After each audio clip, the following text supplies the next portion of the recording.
Hiya folks, my name is John and I like to 3D print medium-sized nerdy things. Now, I definitely borrowed that intro line from Adam over at North of the Border. Gotta give credit where credit is due. After being a huge fan of his build videos for so long, I finally decided it was time to give a go at my own. Now, I know it's technically not the same as some of his original creations, but we all gotta start from somewhere. And today we're assembling the Sentinel action figure by Toymaker 3D. Coming in at a whopping 26 inches tall and weighing 15 pounds, this is definitely a medium-sized nerdy thing.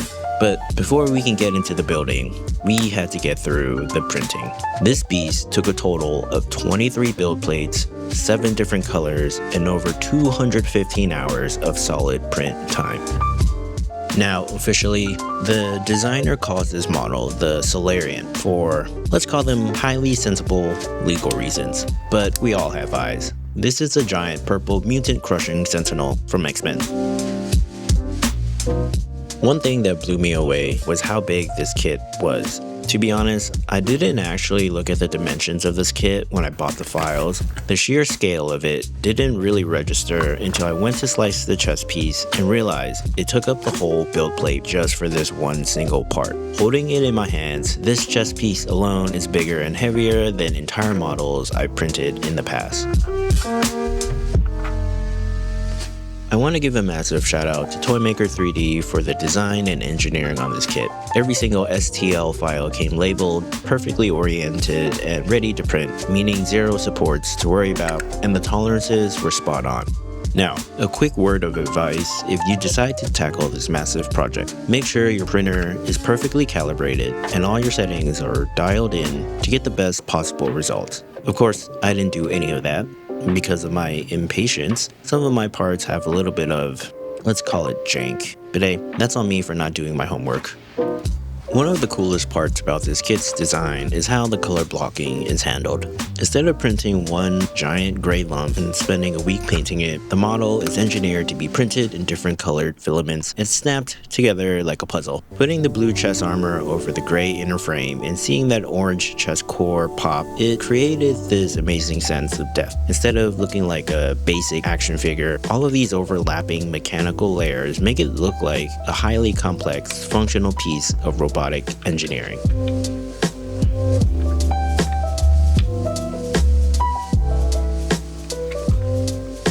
Now, I mentioned earlier that this build uses 7 different colors. I didn't spend any time choosing a custom color palette and just went with the exact color shown in the reference manual. I think it turned out incredible. The marine blue and magenta look awesome together, and that orange chest core gives the whole thing a perfect vibrant pop. Still, it does make me wonder what the Sentinel would look like in a completely different colorway. If you ever played Marvel vs. Capcom 2 or 3, you know this guy has some legendary alternative color schemes in that game. So if you guys were building this kit, what color scheme would you choose?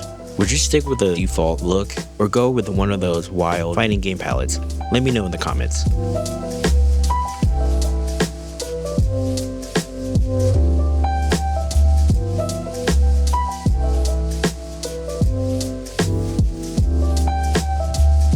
If you're not familiar with the Sentinel, it's the iconic mutant hunting robot from X-Men. Growing up, Saturday mornings were strictly for cartoons, and the X-Men animated series was the king. I'm pretty sure the Sentinel is what originally ignited my lifelong obsession with robots. 30 years later, I get to relive that childhood joy by putting together this massive kit.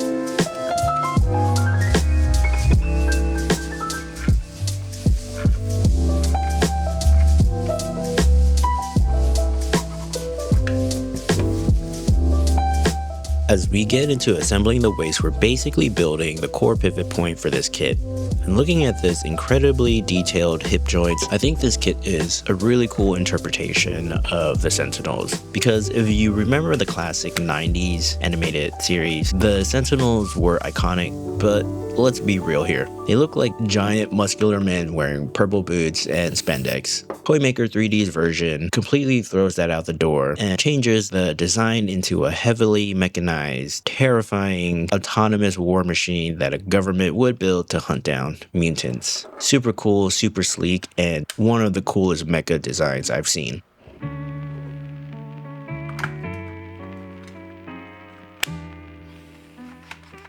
And just like that, we've officially hit the halfway point of the build. So far, we've slotted together the head, the torso, and waist, finally giving us our first look at the sheer scale of this thing. Up until now, this kit was just a mountain of plastic parts sitting in a cardboard box in my garage, but seeing it come to life, the reality of its size really hits you. And just to be clear, I didn't scale this up at all. It was engineered to be this ridiculously huge right out of the box. I have absolutely no idea where this is going to live in my house, but hey, that sounds like a problem for future me.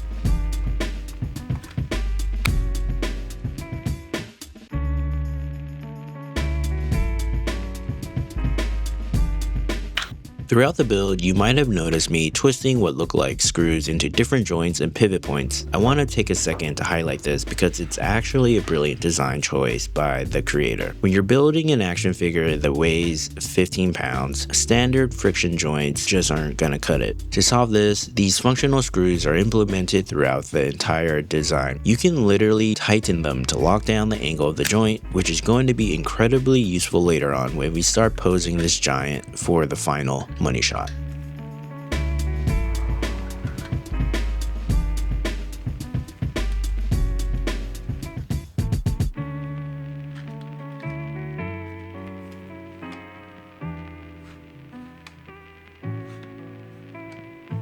Another thing I really liked was the instruction manual. It's a 10-page full-color PDF that feels exactly like a high-end Gundam kit instruction booklet. It's packed with detailed diagrams, clear arrows, and step-by-step layouts showing you exactly how everything fits together. It's incredibly rare to find a 3D printed kit this thoroughly thought out. For me, it's an absolute 10 out of 10.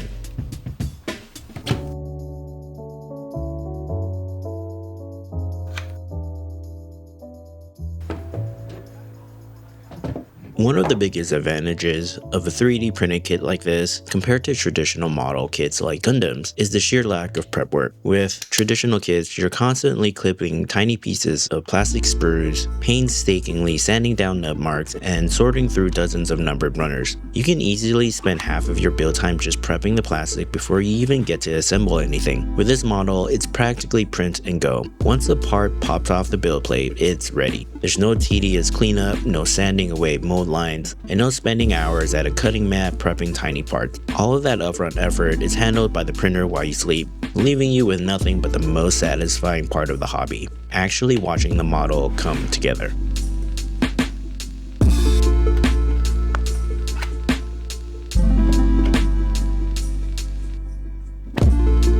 Can we take a second to appreciate the intricate designs on this leg? I know I've been yapping on about how big this entire model is, but seeing this leg assembled on its own, this thing is one heck of a unit. It's practically bigger than my actual arm. And with the legs done, we can finally move on to the upper appendages. We are practically at the home stretch now with only 2 arms standing in our way of a completed kit.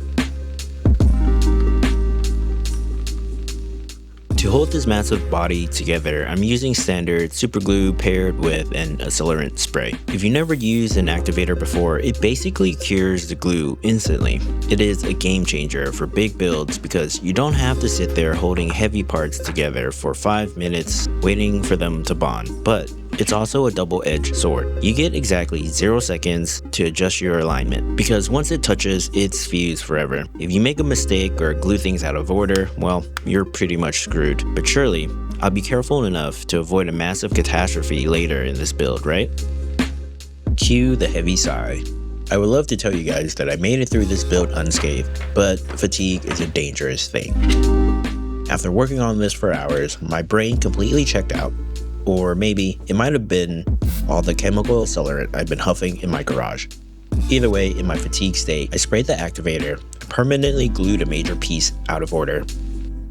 And just like that, the entire build had to come to a grinding halt so I could print out a replacement. A replacement that took a casual 9 hours to finish. This time, I was extra careful to glue the pieces in the right order. It made me incredibly grateful to be building a 3D printed kit. If you ruin a part here, your only penalty is a bit of filament and some time. Can you imagine a mistake like this on a master grade Gundam? You probably have to buy an entire kit just to replace one rune joint. Wait, actually, do Gundam kits even use glue? Pretty sure they're snap fit, so never mind, bad example, but you get the point. As we start assembling the hands, you might notice that the fingers are already put together. I'm not gonna lie to you guys, I completely forgot to hit the record button for that sub-assembly. I'll go ahead and blame that one on the trauma from yesterday's superglue disaster. So you'll have to forgive me for depriving you of that satisfying click-clack footage of the knuckles snapping together. I promise I'll make it up to you later on in the video. With the hands sorted, we can pop them on to the wrists, snap on the armor plates, screw the hands to the forearm. And once we get this elbow joint sorted, we have our completed mecha arms.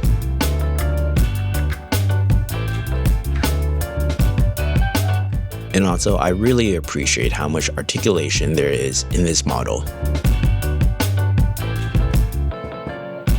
So this is it, guys. We are officially in the home stretch. I know I've said that before, but this time it's the real deal.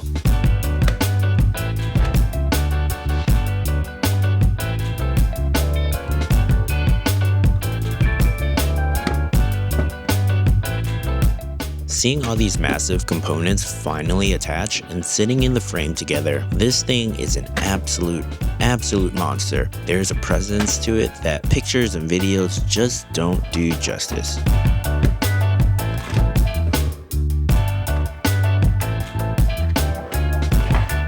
Oh, and one last thing to assemble, I promise. Accessories, which include massive hammer, 2 daggers, and this crazy tentacle claw. This is it, guys. After 9 days of printing, a ton of super glue, 1 reprint, the Sentinel is complete.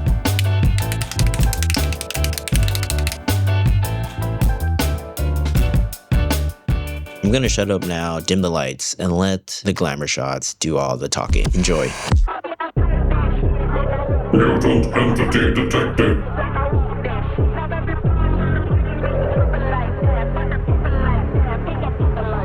Loading battle protocols.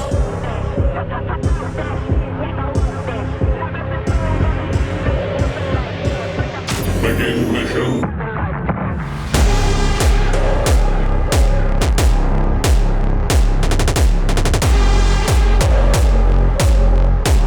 Termination program engaged. Query, is subject a mutant? Analyzing.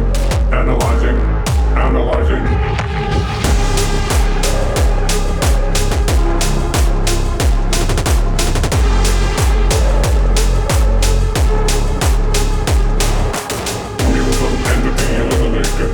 Operation successful.